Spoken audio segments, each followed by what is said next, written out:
నవరసంబులుకు నాట్య మయూరియై మూల శబ్దంబుల మోక్షహంస. నవరసంబులుకు నాట్య మయూరియై మూల శబ్దంబుల మోక్షహంస. పరమ పవిత్రమౌ పరమాత్మ గీతయే నేడు నాట్యం వాడుచుండె గనుమా. పరమ పవిత్రమో పరమాత్మ గీతయే నేడు నాట్యం వాడుచుండె గనుమ. మునిరతనార్యులు మోదిల్లు శిష్యుండు, మునిరతనార్యులు మోదిల్లు శిష్యుండు సహజాచలుని కంఠ శబ్దరీతి.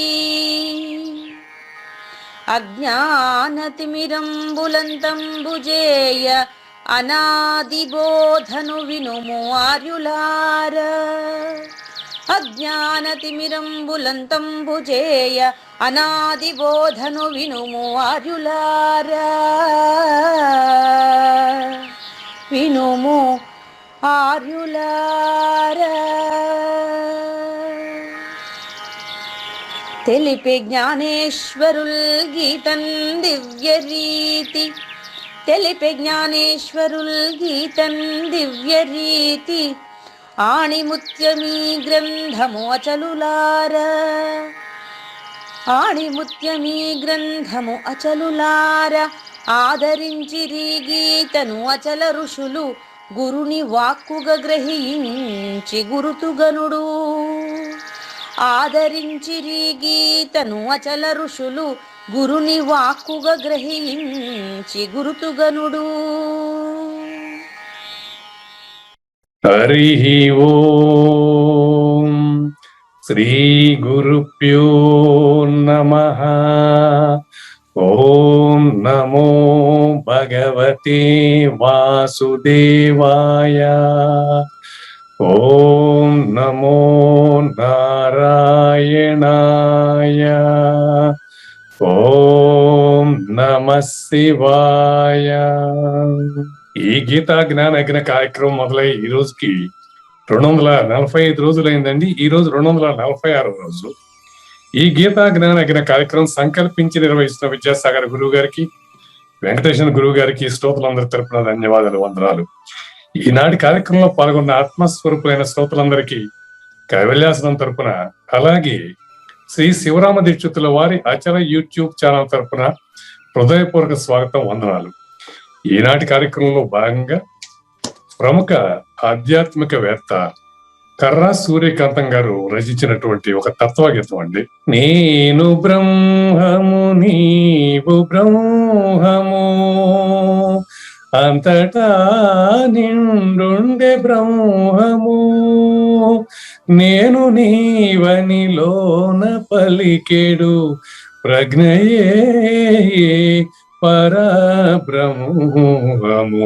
నేను బ్రహ్మము నీవు బ్రహ్మము, అంతటా నిండుండే బ్రహ్మము, నేను నీవనిలోన పలికెడు ప్రజ్ఞయే పరబ్రహ్మము.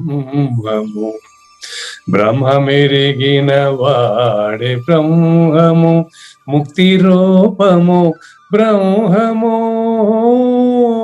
బ్రహ్మమెరిగిన వాడే బ్రహ్మము, ముక్తి రూపము బ్రహ్మము, నేను బ్రహ్మము నీవు బ్రహ్మము, అంతటా నిండుండే బ్రహ్మము.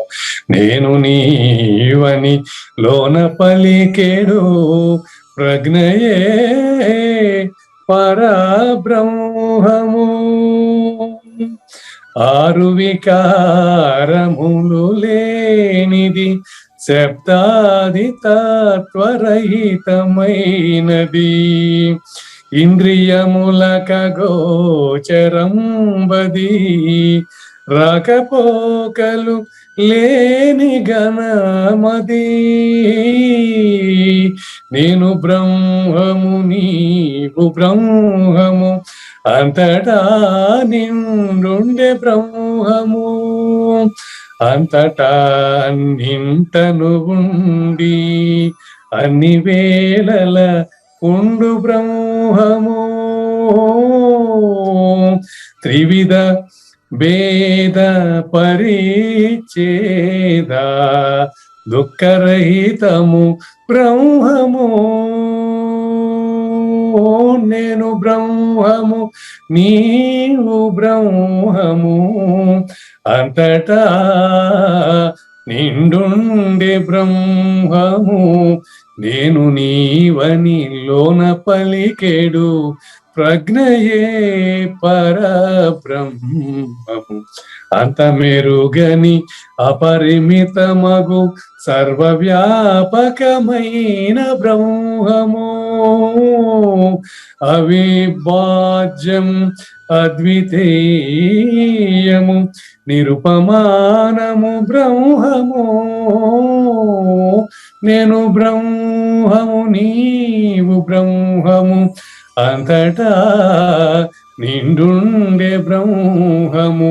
నేను నీవని లోన పలికెడు ప్రజ్ఞయే పరబ్రహ్మము. స్వప్రకాశము స్వతంత్రం బది కార్యకారణ రహిత బ్రహ్మము. త్రిపుటి రహితమసాధ్యమైనది అనుభవేక వేద్యమైనది. నేను బ్రహ్మము నీవు బ్రహ్మము అంతటా నిండుండే బ్రహ్మము. నేను నీవని లోన పలికెడు ప్రజ్ఞయే పరబ్రహ్మము. సనాతన సచ్చిదానందము గుణాతీతము శుద్ధ బ్రహ్మము. నిరాకార తురీయ రూపము నిర్వచింపబడని చైతన్యము. నేను బ్రహ్మము నీవు బ్రహ్మము అంతటా నిండుండే బ్రహ్మము. నేను నీవని లోన పలికెడు ప్రజ్ఞయే పరబ్రహ్మము. బ్రహ్మమెరిగిన వాడే బ్రహ్మము ముక్తి రూపము బ్రహ్మము. నేను బ్రహ్మము నీవు బ్రహ్మము అంతటా నిండుండే బ్రహ్మము. నేను నీవని లోన పలికెడు ప్రజ్ఞయే పరబ్రహ్మము. గురుగారి కార్యక్రమాలు సార్. సర్వము గురువుమయము భవరోగ వైద్యుడతడని తెలియుము. సకల విద్యల నిలయము దక్షిణామూర్తి అతడని తెలియుము. మూగవాణి మాటను శ్రోతలు కోటలు దాటించును. గురుకృపా సిద్ధి కలిగి నేనెంత ఆనందముందినాను. యత్ర యోగేశ్వర కృష్ణో యత్ర పార్థో ధనుర్ధరః తత్ర శ్రీర్విజయోద్భూతి ధ్రువా నీతిర్మతిర్మమా. ఉన్న పరిపూర్ణంలో లేఖనే జరుగుతున్నట్లున్న శ్రీమద్ భగవద్గీత జ్ఞానేశ్వర్య జ్ఞాన యజ్ఞంలో 246వ రోజు నేను బ్రహ్మము నీవు బ్రహ్మము అని పాడినటువంటి ఈ తత్వాన్ని యథాతథంగా చెప్పమంటారా? యథాతథంగా చెప్పండి గురుగారు. ముందుగా మీ చివరి నుంచి వస్తున్నానండి. సనాతనము సచ్చిదానందము కాదు.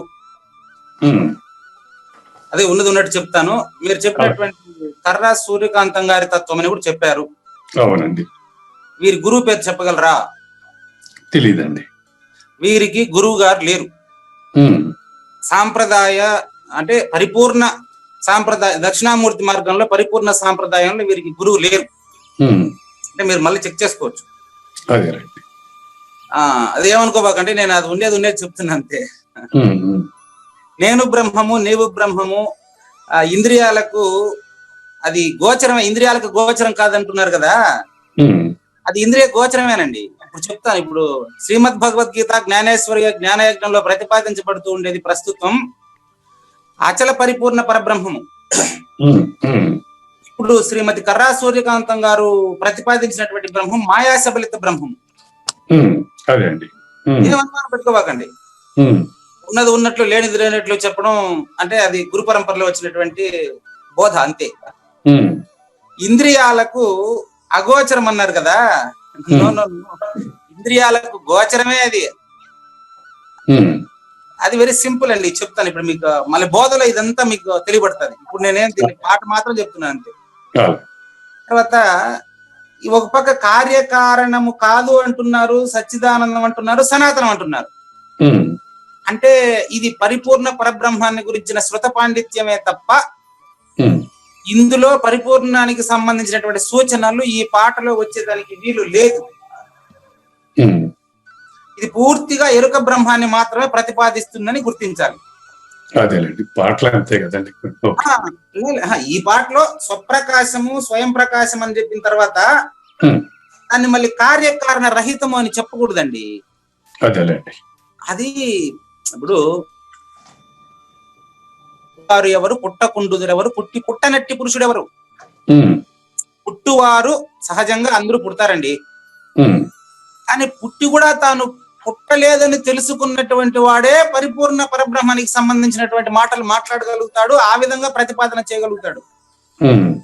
ఇది మాయాశబలిత బ్రహ్మాన్ని ప్రతిపాదించిందే తప్ప ఇక్కడ సనాతనము అనే ఒక పదం, కార్యకారణ రహితము అనేటువంటి ఒక పదం పరిపూర్ణ పరబ్రహ్మంగా భావించి భ్రమించి రాసిందే తప్ప ఇక్కడ ప్రతిపాదించబడినటువంటిది పరిపూర్ణ పరబ్రహ్మము కాదు.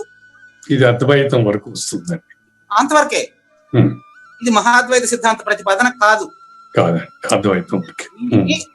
వీరికి గురు పరంపరగా వచ్చినటువంటి ఎక్కడైనా నేను ఉండేది ఉన్నట్టు చెప్పేస్తుంటాను. శ్రీమద్ భాగవత కృష్ణదేశ కేంద్రుల కందార్థాలకు సంబంధించినటువంటి కూడా ఈ మధ్యలో ఒక భావార్థం ప్రభుత్వం విడుదల చేశారు. వెంటనే నేను ఇది కృష్ణ ప్రభువుల వారసులు రాసినటువంటి భావార్థం కాదు, ఎవరు రాసినారో మనకు అది అవసరం కూడా లేదనుకోండి. అక్కడ పరిపూర్ణ అచల పరిపూర్ణము ప్రతిపాదించబడలేదు భావంలో. పూర్తిగా కృష్ణ ప్రభువులకు వ్యతిరేకంగా రాయబడి ఉంది. అది కుదరదు కదా, అట్లా సెట్ అవ్వదు. కాబట్టి ఇది మాయాశబలిత బ్రహ్మాన్ని చక్కగా ప్రతిపాదించారు. నేను బ్రహ్మము నువ్వు బ్రహ్మ అంటే 4 మహావాక్యాల సారాంశాన్ని ఎరుక బ్రహ్మాన్ని ప్రతిపాదన చేశారు, అంతవరకే. అది అనుభవైక వేద్యమే. సచ్చిదానందానికి సనాతనానికి తేడా ఇప్పుడు మనకు కృష్ణ ప్రభువులు చెప్తారు చూడండి. అక్కడ చూడండి, కృష్ణ ప్రభువులు చెప్పేటువంటి స్టైల్ చూడండి, మీకే తెలుస్తుంది. ఇక్కడ అదే ప్రతిపాదించబడుతుంది చూడండి. పరిపూర్ణ పరబ్రహ్మం అనేది ఎరుక మీరింది అనేటువంటి విషయం మనం ఎలాగో రెండు తెలుసుకుంటున్నాం కదా. ఎరుక మీరిన బ్రహ్మమే పరిపూర్ణ పరబ్రహ్మం. అవునండి. శబ్ద నిశ్శబ్దాలకు సంబంధించిన ఎరుక బ్రహ్మం. అవునండి. అది ఇప్పుడు అప్పుడు మీకు తెలిసిపోతుంది, త్వరలో తెలుస్తుంది చూడండి. కానీ 15వ అధ్యాయము శిష్యుడి లక్షణం. ఇది పూర్తిగా గురువాక్యమే. గురు చరణ జలము గోదావరియని గురుమూర్తి రామభద్రుండని తత్పురమును భద్రాచలమని గురు మంత్రమే తారకమని గురిగలిగినట్టి తిరిగి రాని మరుగెరిగినట్టి నరుడున్న చోటే సుందర శేషగిరి భద్ర గిరిరంగనాయక పురమానాదగియుండు గురిగల్గినట్టి తిరిగి రాని మరుగెరిగినట్టి. గురుపాద తీర్థమే గోదావరి అని గురుమూర్తియే రామభద్రుడని, గురుస్థానమే భద్రాచలమని, గురుమంత్రమే తారకమని గురి కలిగి ఇక జన్మకు రాని మరుగు తెలిసినట్టి నరుడు ఉన్న ప్రదేశమే సుందర శేషగిరి అయినా, భద్రగిరి అయినా, రంగనాయకపురం అయినా, ఏదైనా ఆ శిష్యుడుండేటటువంటి ప్రదేశాన్ని అనదగును. ఇక్కడ మీకు పరిపూర్ణ పరబ్రహ్మము అచల పరిపూర్ణ గురుమూర్తి ప్రతిపాదించబడతారు చూడండి. ఈ అధ్యాయం పేరు శిష్య లక్షణం అని ఇందులో చెప్పబడింది పరిపూర్ణుడి లక్షణం. చక్కగా చూడండి, అదే భుజం చేస్తాను ముందర. గురు చరణ జలము సేమ్, నిన్న దేశికుని చరణ జలం అన్నారు, ఈ రోజు గురు చరణ జలం అంటున్నారు. అచల పరిపూర్ణ గురుమూర్తి వాక్యం అని అర్థం. ఇక్కడ పదాలు మామూలుగా చరణము అంటే కాళ్ళు అనేటువంటి పాదాలని అర్థం వస్తుంది, కానీ ఇక్కడ పదాలన్నీ వ్యవహారిక పదాలేనండి. ఇందులో చెప్పబడేదంతా పరిపూర్ణ ప్రబోధండి. చూడండి కావాలని, ఎందుకంటే ఇది శ్రీకృష్ణ పరమాత్మ పరంపర యాజ్ ఇట్ ఈజ్. అంటే శ్రీకృష్ణ పరమాత్మ పరంపర అనేటప్పటికీ మీరేమనుకుంటున్నారంటే నేను మీకు అచల పరిపూర్ణ గురుమూర్తి పరంపర అని అర్థం. అందరూ అట్లే చెప్తారు, శ్రీకృష్ణ పరమాత్మ పరంపర అనే చెప్తారు. ఇది అచల పరిపూర్ణ గురుమూర్తి పరంపర అని ఇక్కడ తెలిసిపోతుంది. చూడండి, పదాలంతా మామూలుగా మన వ్యవహారంలో మన ఇంట్లో వాడే పదాలే. అదేనండి. గురుచరణ జలము గోదావరి అని, గురుమూర్తి రామభద్రుండని. రామభద్రుడు పదం అంటే మామూలుగా రామాయణంలో రాముడు అని కాదు, అచల పరిపూర్ణుడు అని అర్థం. రాముడు అనే పదానికి పరిపూర్ణుడు అని పెట్టుకోవాలి మనం. రామభద్రుండని తత్పురము ఆ అచల పరిపూర్ణ గురుమూర్తి. చూసుకోండి, కృష్ణుడు రాముడు మాత్రమే కాదు, ఆ స్థితి చెందినటువంటి ప్రతి ఒక్కడు కృష్ణుడు రాముడే. గుర్తుపెట్టుకోండి, అచల పరిపూర్ణుడే. తత్పురము అతను నివసించేటటువంటి పురము. ఎవరు? ఆ అచల పరిపూర్ణ గురుమూర్తి నివసించేటువంటి పురము భద్రాచలము. ఖమ్మం జిల్లాలో ఉండే భద్రాచలం మాత్రమే కాదు, అతను ఎక్కడ నివసిస్తే అదే భద్రాచలం. నివృత్త రాగస్య గ్రహం త్రపోవనం. అతను మామూలుగా కుటుంబ జీవనంలో ఉండినా అదే ఆశ్రమం, అదే అచల పరిపూర్ణ రాజయోగ ఆశ్రమం. ప్రత్యేకంగా అతను ఆశ్రమం కట్టుకుంటేనే కాదు కదా. భద్రాచలమని, గురుమంత్రమే తారకమని. ఇక్కడ చెప్పిన తారకం సాంఖ్య తారకాల తారకం కాదండి. గురుమంత్రమే తారకమని. తారకం అంటే రామతారక మంత్రం అని ఉపదేశించారు ఫస్ట్ కృష్ణదేశిక ప్రభువులకు కూడా. ముందు ఆయన సామాన్యుడిగా ఉండేటప్పుడు రామతారక మంత్రమే బోధించారు. కానీ తర్వాత ఆయనే అదే వ్యక్తి ఎదిగి ఏం చేశారు?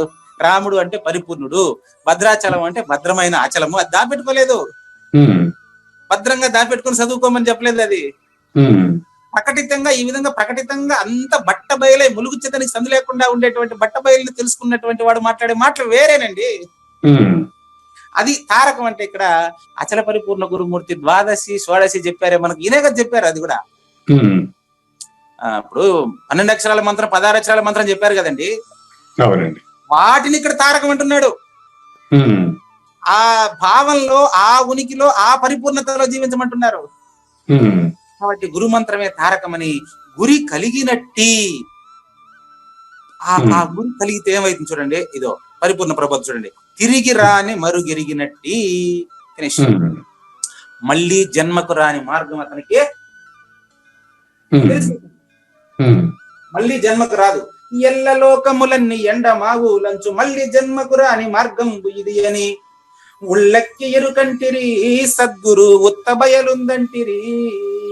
పరమేశ నీ మహిమలు సద్గురు పరమ భక్తులు గన్నారు. నీ మహిమలు కన్నటువంటి భక్తులు కూడా వాళ్ళు పరమును తెలిసిన వారే. అది సాంప్రదాయంలో వచ్చినటువంటి గురువు అయితే అటుంటది పరిస్థితి. అతను మాట్లాడే ప్రతి మాట మంత్రమే. అది అచల పరిపూర్ణానికి సంబంధించిన మంత్రమే అవుతుంది. పుస్తకాలను పోగేసుకున్నంత మాత్రాన్ని ఏం రాదండి. చూడండి, తిరిగి రా అని ఎరుగును అతను ఎరుగును. ఎవరో శిష్య లక్షణం, దీని అధ్యాయం పేరు గుర్తుపెట్టుకోండి. ఆ శిష్యుడే గురువు, గురువే శిష్యుడు, గురు శిష్యుడు రెండు కానటువంటి విషయం అతనికి తెలుసండి.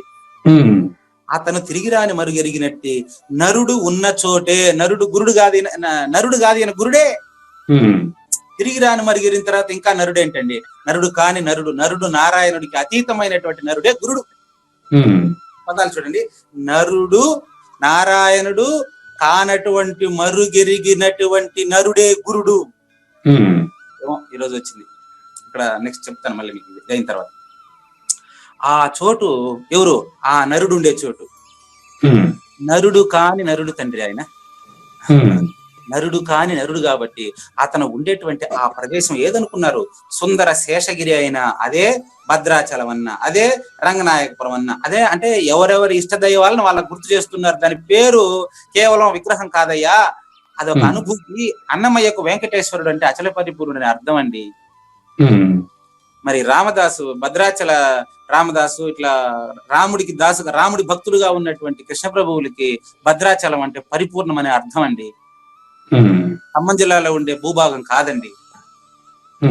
ఆ విధంగా శేషగిరి, భద్రగిరి, రంగనాయకపురం, ఇంక నువ్వు ఏ ఏ దేవాలయం అనుకుంటావో అదంతా కూడా గురుమంత్రం మీద గురి కలిగినటువంటి వాడికి, అంతటా ములుగుచ్చేదానికి సందు లేకుండా ఉండేటువంటి విషయం తెలిసిపోయినటువంటి వాడికి, ఇప్పుడు ఇతన్ని ఈ 242-43 పద్యాలని మనం గురు లక్షణం అని చెప్పడానికి లేదు, శిష్య లక్షణం అని చెప్పడానికి లేదు, పరిపూర్ణుడి లక్షణము. చూసారా? ఇంకా దీనికి సంక్షిప్త భావార్థం చూడండి. గురువు సర్వస్వం అని ఎంచినటువంటి శిష్యుడికి, గురువాక్యమే శరణ్యంగా జీవిస్తున్నటువంటి అతనికి, ఆ గురువాక్యం ప్రకారం జీవిస్తున్నటువంటి ఆ శిష్యుడు, శిష్య లక్షణం కాబట్టి ఆ శిష్యుడికి గురువాక్యమే, గురుమంత్రమే తారకంగా భాసిల్లుతూ ఉంది కాబట్టి, అతను ప్రవర్తించేటువంటి ప్రవర్తన కర్తృత్వ రహిత కర్మాచరణ కాబట్టి, అతను జీవిస్తా ఉండేది అస్పర్శ యోగంలో కాబట్టి, అటువంటి పరిపూర్ణ పురుషుడు ఉండేటటువంటి ప్రదేశమే సకల విద్యలకు నిలయం, అతనే దక్షిణామూర్తి స్వరూపుడు అని ఈ ప్రతిభావం. నెక్స్ట్ ఇప్పుడు మీకు ఇంకో క్లారిటీ చెప్తానండి. ఈరోజు మనం పరిపూర్ణుడి లక్షణం చెప్పుకోబోతున్నాం. పరిపూర్ణుడి లక్షణం చెప్పుకోబోయే ముందుగా మీకు పాటలో పరమార్థం అది ఎరుక బ్రహ్మమేనని చెప్పేశాను కాబట్టి, పరిపూర్ణ పరబ్రహ్మం మరి కొన్ని సూచనలు చెప్తేనే మీకు శ్రీమతి కర్యా సూర్యకాంతం గారిది అది పూర్వపక్షం అవ్వాలంటే దానికి మీరు పరిపూర్ణ గురుమూర్తి కొన్ని ప్రతిపాదనలు చేయాలి. అప్పుడు శ్రీకృష్ణ పరమాత్మ చేయిస్తున్నటువంటి ఈ జ్ఞాన యజ్ఞంలో జ్ఞానేశ్వరియే తలపల మునిరత్నం గారే మీకు కొన్ని మాటలు చెప్తారు. ఇప్పుడు వినండి. చూడండి, సృష్టి జరిగింది అని అనుకుంటారండి. సృష్టి జరగలేదు, సృష్టి జరగలేదు. ఎట్లో చెప్తాను వినండి. సృష్టికి కారణం బ్రహ్మ అంటారు. బ్రహ్మణ్య రవ్యక్తం సాంఖ్యం ప్రకారం అవునా? ఆ బ్రహ్మాన్ని గురించే ఇక్కడ మీరు పాటలో ప్రతిపాదించింది. బ్రహ్మం నుంచి సర్వం వచ్చిందని చెప్తారు కదా, అవునండి. ఆ బ్రహ్మం గురించి మాత్రమే ఇక్కడ ప్రతిపాదించారు. 6 వికారాలు లేనిది అన్నారు. ఇది అది 6 వికారాలు లేనిది, అది ఆ మాట యాక్సెప్టెడ్. 6 వికారాలు కలిగించేది అదే కదా. 6 వికారాలు అంటే ఏంటి లేదండి, షడ్భావ వికారాలు అంటారు. అస్థితే, జాయతే, వర్ధతే, పరిణతే, అపక్షయతే, వినశ్యతే అని 6 వికారాలు చెప్పారండి. అస్థితే అంటే అది ఉంది. ఇక్కడ అస్థితే అని చెప్పడం అనేది మాయాశబలిత బ్రహ్మమేనండి. 6 వికారాలు మీరు చెప్పారు, ఏమంటే 6 వికారాలు లేనిది అన్నారు. అది 6 వికారాలు ఉండేదే అంటున్నాను నేను. ఇప్పుడు ఓకే ఓకే సరే, పూర్తి వినండి, మళ్ళీ ప్రశ్నించండి. మీ ప్రశ్నకు ఆహ్వానం. మాయాశబలిత బ్రహ్మం 6 వికారాలు లేనిది అదే, ఉండేది అదే. మీకు విత్ ప్రూఫ్, విత్ శాస్త్రం చెప్తాను మీకు. అదే శీర్షం ఏం, సహస్ర శీర్షం అని చెప్తారు చూడండి. సహస్ర శీర్షం సహస్రపాత్ అనేది పురుష సూక్తము, దాని పేరు పురుష సూక్తం అండి. పాదస్య త్రిపాదస్య అమృతం దివి, త్రిపాదస్య అమృతం దివి. ఏకపాదంతోనే సృష్టి అండి. ఈ సృష్టికి కారణమైంది 3 భాగాలు అమృతంగా ఉందండి. ఆ బ్రహ్మం గురించి ఈ పాటలో విశ్లేషణ చేశారండి. మీరు తెలుసుకోండి కావాలంటే, పురుష సూక్తంలో చెప్పబడినటువంటి పాదోస్య విశ్వభూతాన్ని, 5 భూతాలు కలిపి ఏదైతే ఇప్పుడు మనకు తెలుస్తా ఉండే జగత్తు ఉందో దీనికి సంబంధించినటువంటి త్రిపాదస్య అమృతం దివి, దీన్ని పుట్టించేటటువంటి శక్తి ఆ బ్రహ్మానికి ఇంకా 3 భాగాలు మిగిలే ఉంటాయి. ఇది వికారాలు జరుగుతూ ఉంటుంది. ఇప్పుడు మీకు వికారం జరగనటువంటి బ్రహ్మం గురించి చెప్తాను చూడండి. రెండు విధముల బ్రహ్మలు, ఒకటేమో శబ్ద నిశ్శబ్దంబులు. ఏది ఇది ఇప్పుడు మీరు ప్రతిపాదించింది పాటలో. మరి రెండో బ్రహ్మం ఏంటి? ఎరుక మీరిన బ్రహ్మము పరిపూర్ణ బ్రహ్మమై చెలువొందును. చావు పుట్టుకలు అది కారణం కాదు. దట్ ఈజ్ సనాతనం. అందులో ఈ దొంగ నోటు ఎట్లా చలామణి అవుతా ఉంది ఇప్పుడు ప్రతిపాదన చేస్తా. మాయాశబలిత బ్రహ్మము నుంచి ఈ పంచభూతాలు ఎలా జన్మించాయో ఒక 2 ఉదాహరణల ద్వారా చెప్తే మీకు ఇది తెలిపోతుంది. చూడండి, మాయాశబలిత బ్రహ్మం 3 గుణాలని తనలో దాపెట్టుకుని ఉన్నదండి. సత్వ రజ తమో గుణాలండి. ఈ 3 గుణాలు అందులో దాపెట్టుకుని ఉండేటప్పుడు అది ఉన్నట్టు దానికే తెలియదయ్యా. అందులో నుంచి ఎందులో నుంచి కళ్ళలో నుంచి వచ్చినట్లే అది గుర్తుపెట్టుకోండి. కళ్ళ లాంటిది అది. మాయాశబలిత బ్రహ్మం కళ లాంటిది, పరిపూర్ణ పరబ్రహ్మము మెలకువ లాంటిది. జస్ట్ ఉదాహరణకు మాత్రమే, అది కళ కాదు, మెలకువ కాదు. మాయాశబలిత బ్రహ్మంలో 3 గుణాలు ఉన్నాయండి. తామస్, అందులో సత్వ రజ తామసం ఉంది కదా. మాయాశబలిత బ్రహ్మంలోని తామస గుణం చేత ప్రకృతి అయిందండి. గుర్తుపెట్టుకోండి, తామస గుణమే పంచభూతాలు. దాన్ని మలిన మాయ అంటారండి. మాయాశబలిత బ్రహ్మంలో 3టిని మాయగా చెప్పాలి. ఇప్పుడు 4వది మాయ అని చెప్పాలంటే ఈ 3టిని మాయ అని చెప్పాలి నేను. తామసం నుంచి పంచభూతాలండి. తర్వాత సత్వగుణం నుంచి దాన్ని శుద్ధ మాయ అంటారండి. సత్వగుణాన్ని ఏమంటారు? శుద్ధ మాయ. రాసుకుని కావాలి.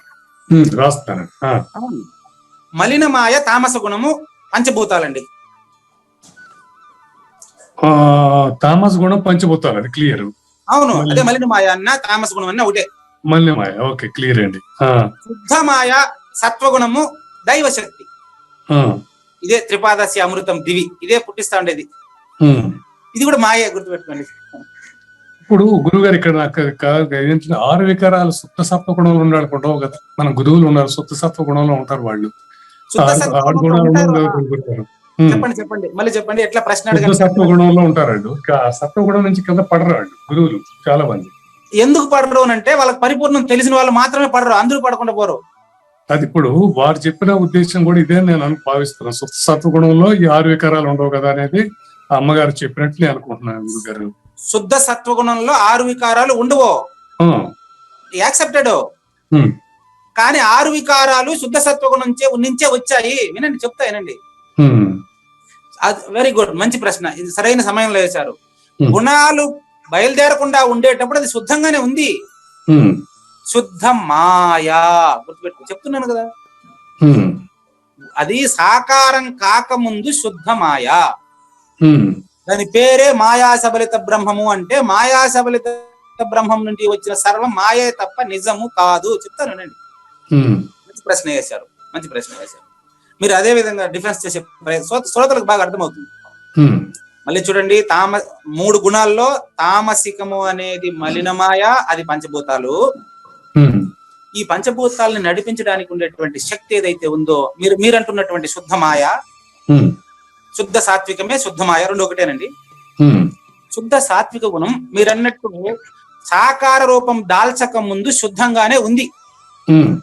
ఆ మాయతో ఈ తమో గుణము కలియడం వల్లనే రజోగుణం 3వ గుణం వచ్చేసింది. చూడండి, పంచభూతాలకు దైవశక్తి కలవడం వల్ల వచ్చిన రజోగుణమే జీవరాశులు. పంచభూతాలు చెప్పినప్పుడు జీవరాశులు చెప్పలేదు మీకు. ఇంకా జీవరాశులు అనేది రజోగుణ ప్రభావం సృష్టి. 3 కలిసినటువంటి ఆ 4వది శుద్ధం అనేది 4వది కాదు. స్థూల సూక్ష్మ కారణాలు 3, నేనన్న నా లవదేహము, నాలోని 3 మేనులు అన్నట్టుగానే మరుపన తొలి మేనులు 3, ఎరుకన 4వ దేహము ఈ 2 ఒకటే అన్నట్టుగా మీరనేటువంటి షడ్భావ వికారాలు లేకుండా చలనంగా మనం గాఢ నిద్రలో ఉన్నట్టు ఉండేటువంటి శుద్ధమాయ ఏదో అది పంచభూత ప్రకృతి కలవడం వల్ల రజోగుణుడై బ్రహ్మ ప్రత్యేకంగా అందరికీ శోభనాలు జరిపించడం లేదు. బ్రహ్మదేవుడు అంటే సృష్టి శక్తి అంతే. రజోగుణ కారణం చేత అకార మాతృక చేత సృష్టి ప్రారంభం, ఉకార మాతృక చేత సృష్టి స్థితి. మరి మా అంటే పెదవి ముయ్యాలన్నమాట. పెదవి తెరవడంతో ఓంకారం మొదలవుతుంది, పెదవి మొయ్యడంతో ఓంకారం పూర్తవుతుంది. ఉమ్, తర్వాత ఉండేటువంటి అర్ధమాతృకనే మీరు షడ్భావ వికారాలు లేనిది అంటున్నారు. ఉమ్, అదే మాయాశబలిత బ్రహ్మం, అన్ని వికారాలు కలిగించేది అదే. త్రిపాదస్య అమృతం దివి అంటే అదే. ఉమ్, ఆ మాయాశబలిత బ్రహ్మము సగభాగము మృతము, సగభాగము అమృతము. ఉమ్, అమృతము అనేది తురియము, అమృతము అనేది సర్వసాక్షి, అమృతము అనేది మాయాశబలిత బ్రహ్మము, మృతము అనేది సృష్టి స్థితి లయలు. క్లియర్ గా ఉమ్. అంటే అమ్మగారు చెప్పింది ఏంటంటే ఇప్పుడు ఎవరైతే పరిపూర్ణాన్ని తెలుసుకుంటున్నారో వాళ్ళలో ఆ 6 వికారాలు ఉండవు అని చెప్పేది. అని చెప్పినప్పుడు సనాతనం సచ్చిదానందం చెప్పకూడదండి. అదేలేండి. అంటే ఇప్పుడు నా స్థాయి వాళ్ళకి అర్థం తనకి వారు చెప్పుకుంటారు. ఇద్దరు ఒకే స్థాయి, మనం వేరే స్థాయి. అదేలేండి. సచ్చిదానందము సనాతనము సచ్చిదానందము అని చెప్పకూడదు. ఉమ్, చాలా చోట్ల వాడేశారు. ఉమ్, సత్తు చిత్తు ఆనందము అనేది సృష్టికి సంబంధించిన విషయమా కాదా? అవునండి. సృష్టికి సంబంధించిన సనాతనం ఎట్టయింది? అది మీకు ఇప్పుడు మళ్ళీ ఇంకొక రకంగా ఎస్టాబ్లిష్ చేస్తానండి. ఇది ఒక తీరు. 3 గుణాలు, సృష్టి కానిది, సృష్టి అంతా ఎరుకే. ఇప్పుడు ఇంకొక రకంగా ఎక్స్ప్లెయిన్ చేస్తాను మీకు. చూడండి, సృష్టి అంటే నేను చెప్తాను ఇప్పుడు మీకు. ఇంతకు ముందు లేనటువంటి వస్తువు సృష్టించబడాలి, అది మళ్ళీ నాశనం కాకుండా ఉండాలి. ఓకే. అటువంటి దాన్ని మీరు సృష్టి అంటే నేను ఒప్పుకుంటాను. సృష్టించబడాలి, నాశనం కాకుండా ఉండాలంటారా? ఎస్, కానివ్వండి. Okay, okay. టైం తీసుకోండి, టేక్ యువర్ ఓన్ టైం. ఇంతకు ముందు లేనటువంటి వస్తువు సృష్టించబడాలి అంటే నేను చెప్పేది పంచభూతాలు కాంది. అదేలేండి. పంచభూతాలతో సంబంధం లేకుండా ఒక వస్తువు సృష్టించండి. సృష్టించేవాడు కూడా పంచభూతాలని ఉన్నాడండి. వాడికేం తెలుసు? బొంద, వాడి గురువుకే తెలుసు. అది అందుకని త్రిమూర్తులకు అతీతుడు గురువు అనేది. ఎందుక వాడు బొంద సృష్టించుకుంటే వాడు ఉండలేడయ్యా. వీడు మాయాశబలిత సృష్టించుకుంటే వాడి డ్యూటీ అండి అది. ఎవరు? మాయాశబలిత బ్రహ్మం డ్యూటీ అది. కాబట్టి సరే, మీకు మరో రకంగా తెస్తా. ఆకాశము శబ్ద తన్మాత్ర, ఆకాశంలో శబ్దం ఉందంటారు కదా. కుదరదండి. ఆకాశం మోగదయ్యా.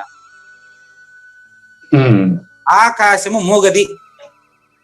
నెంబర్ 2, పంచభూతాలు అంటే నాదైన శైలి తీసుకుని వస్తా. ప్లే చేస్తారు తలపల మురత్న గారు, కొత్తగా ప్లే చేస్తారు చూద్దాం. ఆకాశం మోగది, దానికి శబ్దం తెలీదు. నెక్స్ట్, గాలి, దానికి స్పర్శ తెలీదు. నెక్స్ట్, రూప తన్మాత్రకి రూపం తెలీదు. నీళ్లకు రుచి తెలీదు. భూమికి వాసన తెలీదు. 5 కలిసినటువంటి నా దేహంలో అబద్ధపు గుర్తుకే ఇవన్నీ తెలుస్తున్నాయి. అది పంచభూతాలకు వాడి తత్వం వాడికే తెలియదు.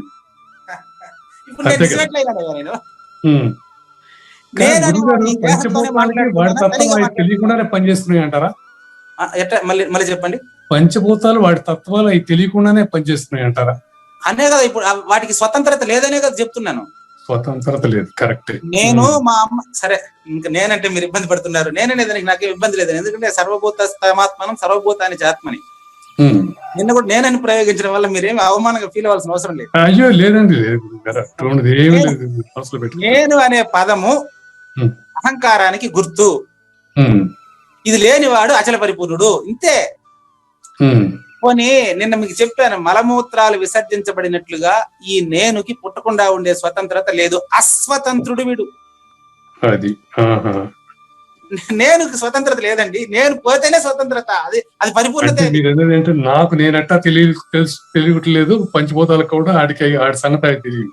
మాయాశబలి సర్వజ్ఞత్వానికే తెలియదు అంటుంటే. అందుకనే అజోపిసన్ అవే, నేను పుట్టలేదు నా మాయ చేత అంటే ఏమర్థం? నేను అనేది మాయ సపరేటు, పుట్టలేనటువంటి విషయం సపరేటు. దీన్ని విడదీసి బోధించేటువంటి వ్యవహారం ఖచ్చితంగా ఒరిజినల్ గురువు, డూప్లికేట్ గురువు. ఇంక నేను ఎట్లా చెప్పాలా? పరిపూర్ణత తెలిసినటువంటి గురువు మాట్లాడే మాటకి తేడా ఉంటుందండి, చాలా తేడా ఉంటుంది. అది అటువంటి వాళ్ళు తెలుసుకునేస్తారండి. క్లియర్ గుర్తుపెట్టుకోండి. అటువంటి పరిపూర్ణుడి లక్షణాన్ని ఇక్కడ మనకి ఈరోజు జ్ఞానేశ్వర్లు తెలియజేస్తున్నారు కూడాను. నా శాతం ఏమైతుంది? గురువు గారితోనేనండి. అది జ్ఞానేశ్వరి భగవద్గీత తీసుకోండి. మనం ఇప్పుడు తర్వాత శ్లోకాన్ని చూద్దామా? మీకు ఒక క్లారిటీ ఇచ్చేసి ముందుకెళ్తానైతే. విద్య యొక్క అంతిమ వికాసం విద్య యొక్క అంతిమ లక్ష్యం వ్యక్తిత్వ వికాసం అని మహాత్మా గాంధీ చెప్పారండి. కానీ ఈ రోజు మీకు ఇన్ని చెప్పారు కాబట్టి ఏమనుకోకండి, నేను కూడా ఒక వాక్యం చెప్తా అట్లాంటిది. బ్రహ్మ విద్య అంతిమ లక్ష్యం మానవ పరిపూర్ణత. సహజాచల రాజయోగి. చూడండి, విద్య యొక్క అంతిమ లక్ష్యం వ్యక్తిత్వ వికాసం కావచ్చు. బ్రహ్మ విద్య యొక్క అంతిమ లక్ష్యం, ఎందుకంటే నేను చెప్పాను కదా, విద్యాంతం బ్రహ్మ విద్యాంతం వార్తికాంతం అగోచరం అని.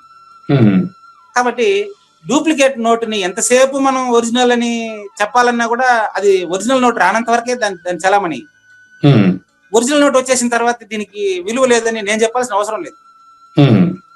మళ్ళీ ఇంకొకరు దానికి చెప్పాల్సిన ప్రతిపాదన అదే పోతుంది అంతే. అప్పు తీరిపోయిన తర్వాత ఆ ప్రో నోటు లేనిదే అయిపోతుంది, అది అంతవరకు ఉండేదని భ్రాంతి చెందిస్తుంది.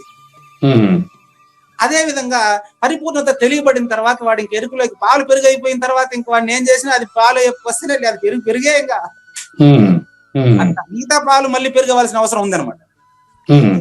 మరో ఎగ్జాంపుల్ మీ దగ్గరకు వచ్చేసాను, ఇప్పుడు మీకు ఇంకా అర్థం కావాలి. మీరు మార్కెటింగ్ మేనేజరు, రిటైర్ అయ్యారు, కానీ మీరు మార్కెటింగ్ మేనేజర్ గా పుట్టలేదు. మార్కెట్ కూడా అవ్వలేదు, మార్కెటింగ్ మేనేజర్ అయినారు అంతే. బాగా గుర్తుపెట్టుకోండి. నెక్స్ట్ కలెక్టర్ చూడండి. కలెక్టర్ పుట్టినవాడు కాదు, పుట్టినవాడు కలెక్టర్ అయినాడు.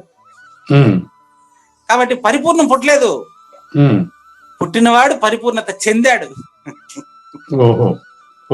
క్లియర్ గా, సరే ఇంకా క్లియర్ గా చెప్తాను. సరే బాలరామ సంపద చెప్తారేనండి, సింపుల్ అండి ఇవి. అదే మీకు విద్య లక్ష్యం వేరు, బ్రహ్మ విద్య లక్ష్యం వేరండి. గురుడనంగను వాని గురి ఎరిగింతును. ఇప్పుడు జిడ్డు కృష్ణమూర్తి గారు లేకపోతే గౌతమ బుద్ధుడు, వీళ్ళంతా నేను పలానా వాళ్ళ నేను డిసైడ్ చేయడం లేదు, వాళ్ళు నడిచిన మార్గాన్ని నేను ఏకీభవిస్తున్నాను. ఇప్పుడు సంతు జ్ఞానేశ్వరు గారు పరిపూర్ణుడిగా పుట్టలేదు అంటారా? లేదు, పుట్టినాకే పరిపూర్ణుడు అంటారా? నేను మీరు చెప్తున్నారు. అదేలేండి, పుట్టినాక పరిపూర్ణుడని మనకెప్పుడు తెలిసింది? ఆయన పుట్టినారని ఎవరు చెప్పినారండి? అసలు పుట్టలేదని చెప్తా ఉంటే మళ్ళీ మీరు పుట్టిన అట్లే బాగుంది. అట్లే చూడండి, కలెక్టర్ పుట్టలేదు, పుట్టినవాడు కలెక్టర్ అయినాడు అన్నాను. ఆయన పుట్టలేదయ్యా, ఆయన పుట్టిన తర్వాత పరిపూర్ణుడని ప్రపంచానికి తెలిసిపోయిందే. కలెక్టర్ అయిన తర్వాత తెలియచ్చు, కానీ కలెక్టర్ అయ్యేటువంటి గుణం అందులో ముందే ఉంది కాబట్టే కదా అయినాడా. కాబట్టి పరిపూర్ణం తనకు తానుగా వచ్చి ప్రకటించుకోవాలనే తప్ప మనం కనిపెట్టేది కాదండి. కానీ మనం ఈ లక్ష్యం ప్రకారం ఈరోజు చూడండి, విద్య యొక్క అంతిమ లక్ష్యం వ్యక్తిత్వ వికాసం మహాత్మా గాంధీ, బ్రహ్మ విద్య అంతిమ లక్ష్యం మానవ పరిపూర్ణత సహజాచల రాజయోగి. రాసుకోండి కావాలంటే. చూడండి, గురువు అంటే ఎట్టుంటాడు ఇప్పుడు క్లియర్ అది మీకు. కలెక్టర్ పుట్టలేదు, పుట్టినోడు కలెక్టర్ అయినాడు. అంతేనండి, అంతే. శ్రీకృష్ణ పరమాత్మ పుట్టలేదు, పుట్టిన తర్వాత ఆయన భగవాన్ వాచ భగవద్గీత బోధించడంతో జగద్గురువుగా ప్రసిద్ధి చెందాడు. సాందీపం దగ్గర తెలుసుకుంది. అది ఇంకా అది అవన్నీ నామమాత్రాలండి, అవన్నీ లేవు. రాముడు పుట్టలేదు, రామ శబ్దం రాముడి కంటే ముందే ఉందండి. ఆ దేహం రాముడు కాదండి, రాముడు అంటే పరిపూర్ణమైన. రామ అంటే పరిపూర్ణం, రామతారక మంత్రం అంటే అర్థం ఏంటి? అది పరిపూర్ణం అని అర్థం, అంతే. మీరు మంత్రాలు ఏదైనా పెట్టుకోండి, నాకు అవసరం లేదు.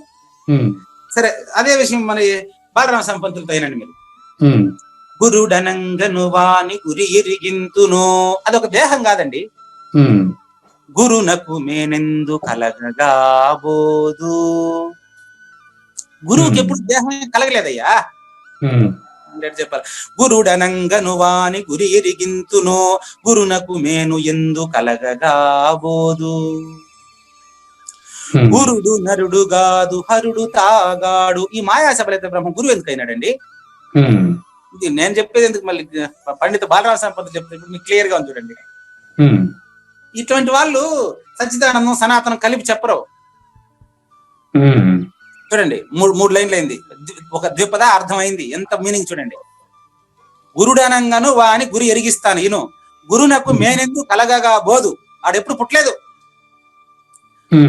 గురుడు నరుడుగాడు హరుడు తాగాడు.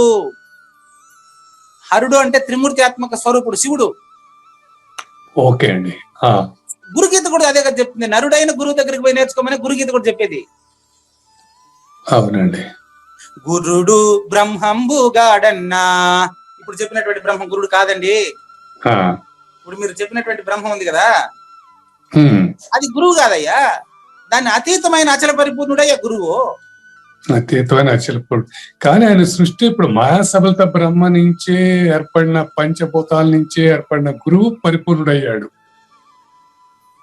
చెప్పండి అంటే ఏమండి? పరిపూర్ణుడయ్యాడు అంటే అంటే ఇప్పుడు మీరు చెప్పిన దాని ప్రకారం మరి పంచభూతాల నుంచి మాయాసబల ద్వారా పంచకృతమై వచ్చిన వ్యక్తి పరిపూర్ణుడు కాగలరు. పరిపూర్ణుడుగా ప్రకటించబడినాడు. నేను అందుకే మీకు చెప్పాను, ఇప్పుడు అయినాడు అన్నాడు అనుకోండి మీరు, పరిపూర్ణుడుగా ఇప్పుడైనాడు, జస్ట్ వినండి, పరిపూర్ణుడుగా ఇప్పుడైనాడు అని చెప్పినారు అనుకోండి, అంటే అంతకుముందు పరిపూర్ణం కాకుండా ఉన్నాడని అర్థం అవుతుంది, అర్థం వచ్చేస్తుంది. ఇది రహస్యం. దీన్నే మీకు నిన్న కూడా చెప్పాను, గూఢార్థం గురుడిరుగును. దానికి మీరు నన్ను పోలికగా చెప్పొద్దన్నారు కాబట్టి ఇప్పుడు అది చెప్తాను. గూఢార్థం మంచి మంచి మీరు మంచి విశ్లేషణ, మంచి ప్రశ్నే, శ్రోతలందరికీ సగటు ప్రశ్నే అది. గురుడు బ్రహ్మంబుగాడన్నా, గురువు చెప్తున్నారు, నేను కాదు కదా. హరిహరాదులు గురుడు బ్రహ్మంబుగాడన్నా, హరిహరాదులు గురుడు సర్వంబుగాడన్నా. ఈ సర్వం గురువు కాదు, గురుడు నరులకు తెలియడు. అయిపోయా, ప్రశ్నకు సరైన సమాధానం చెప్తున్నారు బాలరామ స్వామి పంతులు. గురుడు నరుడాకు తెలియడు, గురుడు నరులకు తెలియడు, అరయ్య సాధ్యుడు గాడు. ఇప్పుడు అయ్యేది కాదు, అది పరిపూర్ణత ముందే ఉంటుంది, అది జస్ట్ తెలుసుకున్నాడు అంతే. గురుడు నరులకు తెలియడు, అరయ్య సాధ్యుడు గాడు. గురు భక్తులకే గాని గురుని గురి తెలియ రాదు, గురుడు బ్రహ్మంబు గాడన్నా, హరిహరాదులు గురుడు సర్వంబు కాడన్నా. ఈ గురువు నరుడు కాదు, నరుడు గురువు కాదు. నరుడు నారాయణుడయ్యి, అంటే త్రిమూర్త్యాత్మక స్వరూపుడైన తర్వాత అతనికి త్రిమూర్త్యాత్మక అతీతంగా ఉండే పరిపూర్ణము అతనికి మాట లేకనే, మాట లేనట్టు బయలు సూచన చేస్తే అప్పుడు అతను పరిపూర్ణుడనే నిర్ధారణ అప్పుడవుతాది. కానీ బోధలో ఎప్పుడూ కూడా ప్రశ్నతోనే బోధ ముగిస్తుంది తప్ప నువ్వు పరిపూర్ణుడు అయినావని నోటి మాటతో ఎవ్వరు ఎక్కడా ఇంతవరకు చెప్పలేదు, చెప్పరు. అది సృష్టి స్థితి లయలు ఇన్వాల్వ్ కాందే పరిపూర్ణం. ఎస్, అనుభవానందం కాదు, అనుభవాతీతం. అటువంటి గురువు లక్షణమే ఇప్పుడు మనకు ఈ శ్లోకంలో చెప్పబోయేది. మరి ఇంతటి ప్రిపరేషన్ ఉంటే గానీ ఈ శ్లోకం అర్థం కాదని ఇవన్నీ చెప్పాను. ఇంత ప్రిపరేషన్ ఉంటే గానీ ఈ శ్లోకం అర్థం కాదు. ఏముందండి, సమదర్శనం కదా అనేస్తే, సమదర్శనం అనేది మాట అంత చిన్న విషయం కాదు కదా. ఇక్కడ నేను మీకు ఎంత చక్కగా చెప్పారు జ్ఞానేశ్వర్లు వారు, ఇహైవత జితసర్గో అన్నారు కదా. అవునండి. ఈ జీవించి ఉండగానే పరిపూర్ణతను తెలిసేటువంటి విషయాన్ని బోధించాలంటే నా చేత అవుతుందా? నేను చేత కాదు. నేను పుట్టించినటువంటి అమాయాసవలైతే బ్రహ్మం అపరోక్షమైన వాడి వల్ల కూడా కాదు. అది గురువే చెప్పాలి, గురువే నెల పలికించాలంతే. సరే తీసుకుని చెప్తాను. ఇప్పుడు ఆయన ఇంకేదో పెట్టాడే శ్లోకం పెట్టానండి తండ్రి.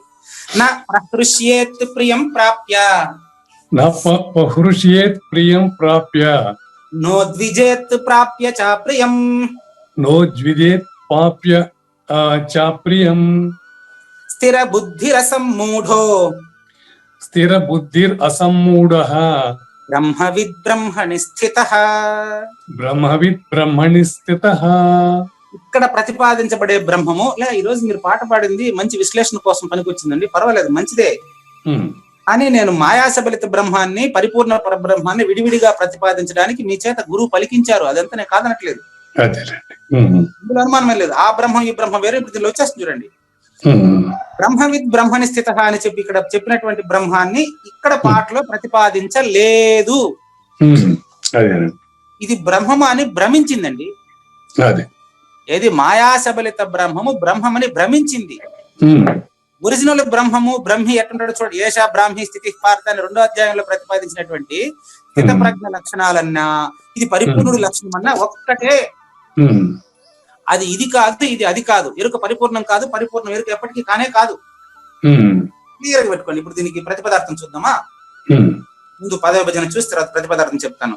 నా అంటే కాదు, ఏది కాదు అంటే, నా ప్రహృష్యేత్ ప్రియం ప్రాప్య, నా ఉద్విజేత్ ప్రాప్య చ అప్రియం స్థిర బుద్ధి అసమ్మూఢ బ్రహ్మవిత్ బ్రహ్మని స్థిత. బ్రహ్మవిద్, ఇప్పుడు బ్రహ్మవిద్ బ్రహ్మైవ భవతి అని చాలా చోట్ల వినుంటారు మీరు. అవునండి. వాక్యం అదే. రావణాసురుడికి రాముడికి శాస్త్రం ఒకటే కదండి. రావణాసురుడికి వేదాలు వేరుగా, రాముడికి వేరే ఉన్నాయా? వాడు కూడా అదే చెప్తాడు, రావణాసురుడు కూడా అదే చెప్తాడు. ఏం చెప్తాడు? నాకెందుకు తెలియదండి. పూర్ణమదః పూర్ణమిదం పూర్ణాత్ పూర్ణముదచ్యతే పూర్ణస్య పూర్ణమాదాయ పూర్ణమేవ అవశిష్యతే. నాకు తెలుసు కదా బ్రహ్మజ్ఞానం అంటాడు. వాడి బొంద. వాడు తెలిస్తే సీతను ఎట్టెత్తిపోతాడండి. వాడికి తెలుసు కాబట్టి మాయా సబలిత బ్రహ్మ తెలుసు వాడికి, అంతే. వాడికి తెలిసింటే మరి అందుకని రాముడు చెప్తాడు, ఆయన నీది శృత పాండిత్యం అయ్యా, నీది శృత పాండిత్యం, నీది మాయాశబలిత బ్రహ్మము. మాయాశబలిత బ్రహ్మంలో లీనమయ్యి తనకు తానుగా ఎరుకను చూసి పారిపోయినప్పుడే అది ఒరిజినల్ బ్రహ్మ అవుతాది. అంది. అప్పుడు మళ్ళీ అది లేదు. అది తెలిస్తే వాడు, అటువంటి వాడు లోక కళ్యాణానికి ఉపయోగపడతాడు. లోక కళ్యాణానికి ఉపయోగపడతాడు. కానీ మాయాశబలిత బ్రహ్మ మాత్రం తెలుసుకున్నటువంటి వాడు వ్యాపారానికి పనికి వస్తాడు, అంతే. అది ఏం వ్యాపారం అన్న కావచ్చు. సృష్టి స్థితి లయాల వ్యాపారం, అది కూడా వ్యాపారమే. మీకు సందేహం ఉంటుంది ప్రతి చోట మీరు బ్రేక్ చేసి అడగండి తండ్రి. అలాగా ఇప్పుడు ఈయన ఇప్పుడు పరిపూర్ణం తెలిసిన రావణాసురుడు అన్నాడు. నిన్న మనం అనుకున్నాం రావణాసురుడు లక్ష్మణుడు అటువంటి వాడి దగ్గరికి మరి బోధ కోసం ఎందుకు పంపాడు? Very good, very good. ఇప్పుడు చెప్తానండి. ఇప్పుడు ఆయన చెవులో చెప్తా వింటారా? ఆయన చెవులో ఏం చెప్పినాడో చెప్తానేనండి. నాలాగా నాశనం అయిపోవద్దండి, అందరూ రాముడిని నమ్మి పరిపూర్ణుడిని నమ్మి పరిపూర్ణులు గండి అన్నాడు. అదే మీకు ఇప్పుడు అది వచ్చి, ఎందుకంటే రావణాసురుడు తమ్ముడు కూడా తెలిసింది. ఆడ పక్కనే ఉన్నాడు విభీషణుడు. విభీషణుడు ఏం పక్క చెప్పండి? విభీషణుడు రాముడు పక్కన. మరి రావణాసురుడు తోబుట్టువే. ఇది మళ్ళీ అతను వేరు అంటే అంతిమ సత్యాన్ని తెలియజేశాడు అనమాట రావణాసురుడికి. నిజమే. ఆల్రెడీ రాముడు చెప్పండి ఏమని చెప్పినాడా? చెప్పలేదు. అంతిమంగా అదే సత్యం గోచరించి. చివరిలో ఎవరికైనా అంతేలేండి, సత్యం గోచరించి మొదట గోచరించదు. అంతే, ఇంకేం లేదు. పోయే ముందే ప్రపంచం ఏమి లేదని తెలుస్తుంది. కానీ మీరు అడిగారు కాబట్టి మళ్ళీ ముందుకు వెళ్తున్నాను. అక్కడ ఏం చెప్పారు?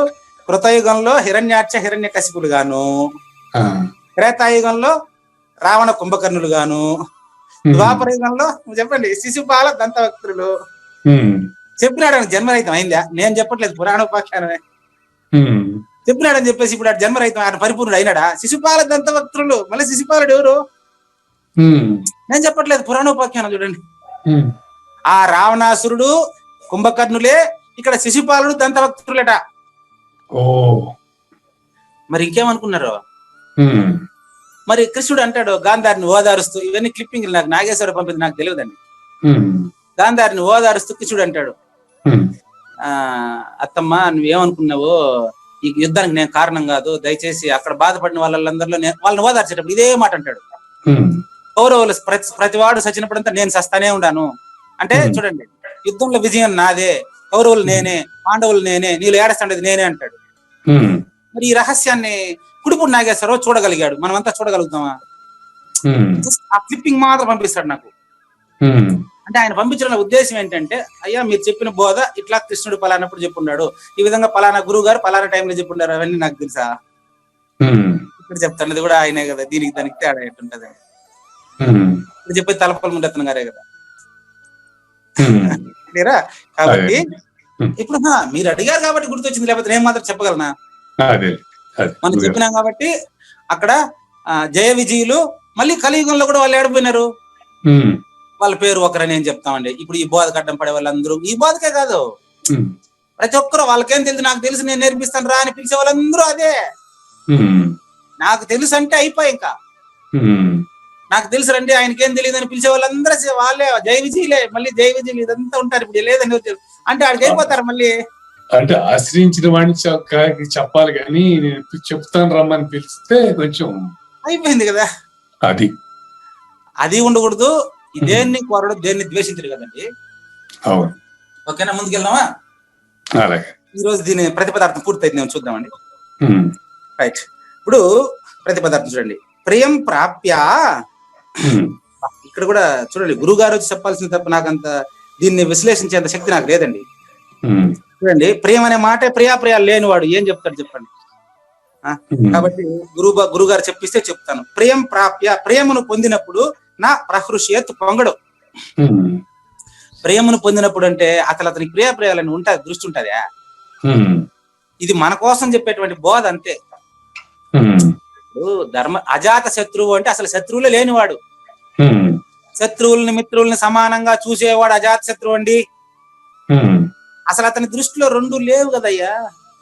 ఉమ్, కాబట్టి ప్రియాన్ని పొందినప్పుడు పొంగిపోనివాడు. ఉమ్, సింపుల్. తెల్లారితో పట్టాభిషేకం అంటే ఆయన ఏమైనా పొంగిపోయినాడా రాముడు? ఉమ్, కాబట్టి రామ తత్వం వేరు. మీరు రాముడిని దేహానికి పరిమితం చేస్తే నేను చేయగలిగింది ఏం లేదు. ఉమ్, ఆయన తెల్లారితో నీకు పట్టాభిషేకం అంటే టపాసులు కాల్చేసి వెంటనే ఊరేగింపు చేసినాడా? ఉమ్, చూడండి, అదే టపాసులు కాల్చి ఊరేగింపు 5 ఏళ్ళ తర్వాత ప్రతిపక్షంలో ఉన్నప్పుడు ఏం చేస్తాడు చూడండి, మళ్ళీ మొహం పేలేయాల్సి వస్తుంది. ఉమ్, ఇప్పుడు ఇనానిమస్ అయినప్పుడు టపాసులు కాల్చేసి ఏదో దాని మీద ఊరేగిస్తాడు, అదే గుర్రమో ఏదో చెప్తారు కదా, ఉమ్, ఊరేగుతాడు. మళ్ళీ ప్రతిపక్షంలోకి పోయినప్పుడు ఏం చేసేది మళ్ళీ? ఉమ్, ఇంకా అది ఒకటి. కాబట్టి రెండు ఉంటాయి వీడికి, ఉమ్, మనకే తప్ప పరిపూర్ణుడికి లేదు. కాబట్టి తెల్లారితో పట్టాభిషేకం అని చెప్పినాడు. ఆయన ఫేస్ ఎలా ఉండిందో, అడవికి పోవాలా నారచీరంతో 14 సంవత్సరాల వనవాసం అన్నప్పుడు ఆయన ఫేస్ అలాగే ఉంది. ఉమ్, అది రామతత్వం తప్ప దశరథుని కొడుకంటే నేను ఎట్ట ఒప్పుకుంటాను? ఉమ్, ఆయన పుట్టని వాడు అంట, నేను పుట్టలేదంట. నేను ఉమ్, ఆ పుట్టలేదనేటువంటి విషయం మరొక పుట్టకుండా ఉండే వాడికే తెలుస్తుంది అంటాను. ఉమ్, కాబట్టి ఈ పదం దగ్గర ఇన్ని విషయాలు చెప్పాల్సి వచ్చింది. ఉమ్, కాబట్టి ప్రియం ప్రాప్య, ప్రేమను పొందినప్పుడు పొంగిపోనేవాడు. అట్లే అప్రియం ప్రాప్య అంటే అప్రియమును పొందినప్పుడు నా ఉద్విజేత్, ఉద్వేగమునకు లోను కానివాడు. ఉమ్, ఆమె దగ్గరేమో వీడి లీల కాకపోతే, కృష్ణ పరమాత్మ లీల కాకపోతే నిమిత్త మాత్రం భవసవ్య సాచిన్, నేను యుద్ధం చేయిస్తా ఉన్నాను నువ్వు చేయరా అంటాడు. ఉమ్, యుద్ధం చేయిస్తా ఉండేది నేను, నీకు సంబంధం లేదు, నువ్వు కర్తృత్వరహితంగా యుద్ధం చేయరా అని అర్జునుడు చెప్తాడు. అదే కృష్ణుడు పోయి ఆమెను ఓదార్చేప్పుడు, నీ బిడ్డలు కాదు వాళ్ళు, నా బిడ్డలు లాంటి వాళ్ళు చచ్చిపోయిన వాళ్ళు అప్పుడు బాధపడిందంతా నీలాగా నేను కూడా బాధపడాను అంటున్నాడు. ఏంటది అంటే మాయా సబలిత బ్రహ్మము తన మాయ చేత ఈ మాటలంతా మాట్లాడుతుంది, కానీ ఆయనకు మాయ లేదు. అందుకనే మమ మాయ దురత్యయ, ఆ మాయను దాటిన వాళ్ళకే అతను దాటినాడని తెలుస్తుంది, కానీ అతనికి మాయ లేదని తెలుస్తుంది. మిగతా వాళ్ళు తెలుసుకుని వీలు లేదండి. ప్రియం పొందినప్పుడు పొంగిపోలేదు, అట్లాగే అప్రియము జరిగినప్పుడు, అప్రియము దొరికినప్పుడు అతను ఉద్వేగానికి లోను కాలేదు. ఉద్యోగం పోయిందనేసి బాధపడడు, ఉద్యోగం వచ్చిందని ఎగిరి గంతేయుడు. స్థిర బుద్ధి, ఎందుకంటే ఆయన నిశ్చల బుద్ధి కదా. ఈ 2 ఉదాహరణలు బోధ కోసం మనకు చెప్పారా తప్ప ఈ స్పృహ ఆయనకేడుంది. కానీ అందరిలాగానే మాట్లాడతాడు, అందరిలాగానే ఉంటాడు. ఎందుకంటే ఆయన స్థిర బుద్ధి మాయాతీతుడు, అచల పరిపూర్ణుడు, అసమ్మూఢుడు. నెక్స్ట్ పదం స్థిర బుద్ధి పక్కన 2వ లైన్లో స్థిర బుద్ధి అసమ్మూఢ. ఆయన అసమ్మూఢుడు అంటే మోహ వివశుడు కానివాడు. అతనికి ఎరుకుంటే కదా నటిస్తున్నాడు, ఎరుకున్నట్టుగా నటిస్తున్నాడు. మన దగ్గర ఆయన తింటున్నా తిననట్లే. స్పష్టంగా చెప్పాను మీకు, పంచభూతాలకు ప్రత్యేకంగా వాటికి విడదీస్తే శక్తి లేదు. దేవాలయం అనే పదాన్ని ఒక పదం విడదీసేసి ఆ మీనింగ్ చెప్పండి చూద్దాం. పుట్టి ఆలయం చెప్పినామనుకో అన్నిటికీ అది ఆలయం అయిపోతున్నారు. పుట్టి దేవుడు అన్నామనుకో ఎక్కడున్నాడని అడుగుతాను. దేవుడు అంటే దేవా, అర్థం ఏడుంది? దేవాలయం అన్నప్పుడు అర్థవంతమైన ఎరుక అనేటువంటి ఒక మీనింగ్ వచ్చింది అనమాట. దేవుడు అంటే ప్రదేశం అని. అవును, కలిపినప్పుడే కదా అర్థం చెప్పగలిగిన. అబద్ధం గుర్తుంటున్నాను దాన్ని. అది దేవాలయము అనే పదాన్ని కలిపి నీకు ఒక అర్థాన్ని కల్పించి నిజమైనటువంటి దైవాన్ని తెలియజేయడం దాని ఉద్దేశం. కానీ వీళ్ళు ఏం చేస్తున్నారు, కేవలం అత్యల్పం. నెక్స్ట్ 20 దీని తర్వాత వస్తుంది అది. కనీసం స్పర్శ సుఖాలను గురించే, పంచభూతాల ద్వారా తయారైన వస్తువుల గురించే పాకులాడుతున్నాడు తప్ప ఆ దైవాలయంలో మనం నేర్చుకోవాల్సింది ఏంటి, దేవుడు అంటే ఏంటి, దాని వెనకాల ఎవరు రావట్లేదు. బయట నుంచి మొక్కేసి వాళ్ళు ఏదో పొందేదానికే ప్రయత్నం చేస్తున్నారు తప్ప. నేను అంటాను, ఇప్పుడు అందరికీ దేవాలయంలో పొందే వాళ్ళందరికీ నేను కూడా మీతో పాటు వస్తాను. దయచేసి నా కోరిక ఒకటి ఉంది, కోరండి. నాకు కూడా కోరిక ఉంటుందండి. అదేం కోరిక అంటే రాసుకోండి, పోగొట్టబడకుండా పొందే వస్తువు, పోగొట్టబడకూడదు. ఏదైనా పొందితే మళ్ళీ అది పోగొట్టబడకూడదు. దాన్ని దాన్ని సంపాదించి అది వచ్చేటువంటి మార్గం చెప్పండి. మీతో పాటు ఎన్ని దేవాలయాలకు రమ్మని, ఎంత దూరం రమ్మని వస్తా. నా అడ్రస్, ఫోన్ నెంబర్ అంతా నాగేశ్వరరావు గారు ఇస్తారు. పోగొట్టబడకుండా పొందే వస్తువు ఏదన్నా మీరు పొందేటట్టుగా ఉంటే అటువంటి దేవాలయానికి నన్ను పిలవండి. ఈ దేవాలయానికి అతీతుడైనటువంటి వాడు ఎక్కడ ఉంటే అది దేవాలయం గాని 4 గోడల మధ్యలో ఉండే రాయిన దేవాలయం అంటే ఎవరు ఒప్పుకుంటారండి? దాని కింది వాళ్ళే ఒప్పుకుంటారు. కాబట్టి శ్రీ వెంకటేశ్వరుడు అంటే అన్నమయ్య దృష్టిలో అచల పరిపూర్ణుడు అని అర్థం. రాముడు అంటే పరిపూర్ణుడు అని అర్థం. భద్రాచలము అంటే ములుగుచ్చదానికి సందు లేకుండా ఉండే అచల పరిపూర్ణం అని అర్థం. అంతేగాని కేవలం గుడికి మీకు ఆలు నేర్చుకోమని పంపిస్తే నేను ముసలోడి 70 ఏళ్ళు అయిన తర్వాత ఆలు నేర్చుకుంటూ ఉంటానంటే నేను ఎందుకు కాదంటాను? మీ ఇష్టం కానివ్వండి అని నా కోరిక మనసులో పెట్టుకోండి. ఏది పోగొట్టబడకుండా పొందేటువంటి వస్తువు రాసుకోండి. పోగొట్టబడకుండా పొందే వస్తువు దొరికే దేవాలయానికి నేను రెడీగా ఉన్నాను. ఆ దేవాలయమే అచల పరిపూర్ణుడు ఉండేటటువంటి ప్రదేశం. అతన్ని వెతుకులాటయే ఆ దేవాలయం యొక్క ఉద్దేశం. అతను నెక్స్ట్ పదం అతనిదే. బ్రహ్మవిత్. చూడండి, ఎవరో పలికిస్తే తప్ప నా దగ్గర పలకలేనండి. ఇంతసేపు చెప్పినటువంటి వాడు ఎవరు అంటే బ్రహ్మవిత్. ఇక్కడ చెప్పినటువంటి బ్రహ్మము మీరు ప్రతిపాదించిన బ్రహ్మము కాదు. బ్రహ్మవిత్ బ్రహ్మైవ భవతి. అటువంటి ఆయన బ్రహ్మవిత్తు కాబట్టి ఆయనకు ద్వంద్వాలు లేవు. మాయాసబలిత బ్రహ్మానికి ద్వంద్వాలు లేవంటే ఎట్టా ఒప్పుకుంటాను? ద్వంద్వాలతోనే మాయాసబలిత బ్రహ్మం కదా మీ ఇక్కడ మాట్లాడుతుంది. మాయాసబలిత బ్రహ్మంతో పరిపూర్ణుడు మాట్లాడిస్తే దాని కథ వేరే ఉంటది. అప్పుడు వచ్చే బోధ పరిపూర్ణ బోధ అంటారు దాన్ని. కానీ ఎరుకే మాట ఎరుకే. మాట లేనట్టి బయలును మాటతోనే తెలిసి మాటను వదలాలి. మాట తెలిసిన దాన్ని వదలాలి. ఇదో బ్రహ్మవిత్ ప్రతిపదార్థం మాత్రం పూర్తవుతుందండి. బ్రహ్మవిత్ ఆయన బ్రహ్మవేత్త అనాలి. అటువంటి ఆయన మాత్రం ఎరుకు లేకుండా జీవనం కొనసాగిస్తున్నటువంటి వాడు పరిపూర్ణుడు. అతన్ని ఆశ్రయిస్తేనే పరిపూర్ణత తెలుస్తుంది తప్ప ఎవరినంటే వాళ్ళని ఆశ్రయిస్తే తెలియదు. అతను బ్రహ్మణి. చూసారా, పరిపూర్ణమునందే. పరిపూర్ణుడికి పరిపూర్ణతకి తేడా ఏముంటుందండి? స్థిత ఒకటిగానే ఉంటాడు. అతనికి ప్రత్యక్షం అని చెప్పడానికి కూడా లేదు కదండి, ఉదాహరణకు తప్ప. కాబట్టి లేనిది లేదు, లేదు ఉన్నది లేకపోవుట లేదండి. ఈ గొప్ప మర్మంబును పరిపూర్ణుడికి వెంటనే తెలుసుండును. శ్రీకృష్ణుని పలుకును సూటిగా తలపలా మునిరత్నము. సహజాచలుని నోటనే నేటికి చెప్పకనే చెప్పించెను. సుఖములకు పొంగడయ్యా, స్థిర బుద్ధి దుఃఖమున కొంగడయ్యా. మోహ వివశుడు కాడయ్యా, స్థిరుడయ్య బ్రహ్మభావం గుండును. అతని పరిపూర్ణతకు ఏ భంగము లేదు. జయ గురుదేవ్ అండి. శ్రోతలందరి తరపున వెంకటేశ్వర గురువు గారు ధన్యవాదాలు. శాంతి మాత్రం. ఓం పూర్ణమద పూర్ణమిదం పూర్ణాత్ పూర్ణముదచ్యతే పూర్ణస్య పూర్ణమాదాయ పూర్ణమేవ అవశిష్యతే. ఓం తత్సత్. ఓం శాంతి శాంతి శాంతి. హరి ఓం. మంగళం అమ్మ కానండి. జయమంగళం నిత్య శుభమంగళం జయతు జయమంగళం మహోత్సవమంగళం. జయమంగళం నిత్య శుభమంగళం జయతు జయమంగళం మహోత్సవమంగళం. శ్రీ బృహద్వాశిష్ట సిద్ధాంతమును చేసి జనన మరణ భ్రాంతి జడుపు బాపి. శ్రీ బృహద్వాశిష్ట సిద్ధాంతమును చేసి జనన మరణ భ్రాంతి జడుపు బాపి. అచల సాంప్రదాయమవనిలో నెలకొలిపి అందించినట్టి శివరాములకును. జయమంగళం నిత్య శుభమంగళం జయతు జయమంగళం మహోత్సవమంగళం. మెప్పైన బోధల తిప్పలు బాపిన అప్పయ్య మంత్రియు అచల గురులు. మెప్పైన బోధల తిప్పలు బాపిన అప్పయ్య మంత్రియు అచల గురులు. పరశురామ సీతారామ స్వామి ప్రభులు నరసింహయోగి గురువర్యులకును. జయమంగళం నిత్యశుభమంగళం జయతు జయమంగళం మహోత్సవమంగళం. కందార్థములనందించి బృందముకు రంది పాపిన కృష్ణ ప్రభువునకును.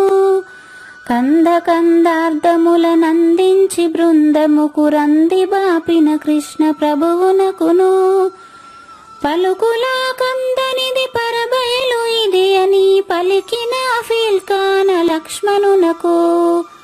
జయమంగళం నిత్యశుభమంగళం జయతు జయమంగళం మహోత్సవమంగళం.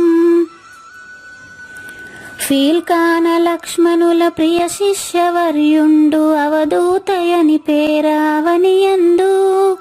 ఫీల్కాన లక్ష్మణుల ప్రియ శిష్యవర్యుండు అవధూతయని పేరావనియందు.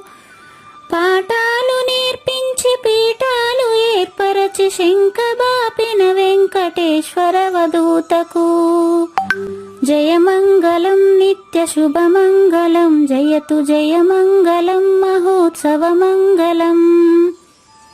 బట్టబయలున ఎరుక పుట్టనే లేదని బాలాజీ సింగు ఈ కీలు తెలిపే. బట్టబయలున ఎరుక పుట్టనే లేదని బాలాజీ సింగు ఈ కీలు తెలిపే. మూలమూలేనట్టు ఎరుకేమి లేదని తెలియజెప్పిన మునిరత్నమార్యులకును. జయమంగళం నిత్యశుభమంగళం జయతు జయమంగళం మహోత్సవమంగళం. నరస్వప్నము వంటి సురస్వప్నమిది అని పరిపూర్ణ దర్శినిని ప్రకటపరచి. నరస్వప్నము వంటి సురస్వప్నమిది అని పరిపూర్ణ దర్శినిని ప్రకటపరచి. సహజాచల రాజయోగి సద్గురు కృపచే సాంప్రదాయక గురుల సరసనాజేరే. జయమంగళం నిత్యశుభమంగళం జయతు జయమంగళం మహోత్సవమంగళం. నిష్కల్మషానంద నిజ గురుని శిష్యుండు లింగమూర్తి లిపిని పొందుపరచి. నిష్కల్మషానంద నిజ గురుని శిష్యుండు లింగమూర్తి లిపిని పొందుపరచి. కార్వేటి నగరము పురవాసుడైనట్టి పూజారి వెంకటేశునకంకితం బిది. జయమంగళం నిత్యశుభమంగళం జయతు జయమంగళం మహోత్సవమంగళం. జయమంగళం నిత్యశుభమంగళం జయతు జయమంగళం మహోత్సవమంగళం. జై సద్గురు ప్రభు మహారాజ్ కి జై. ఓ జై గురుదేవ్ అండి. శ్రోతలందరి తరపున వెంకటేశ్వర గురుగారి ధన్యవాదాలు.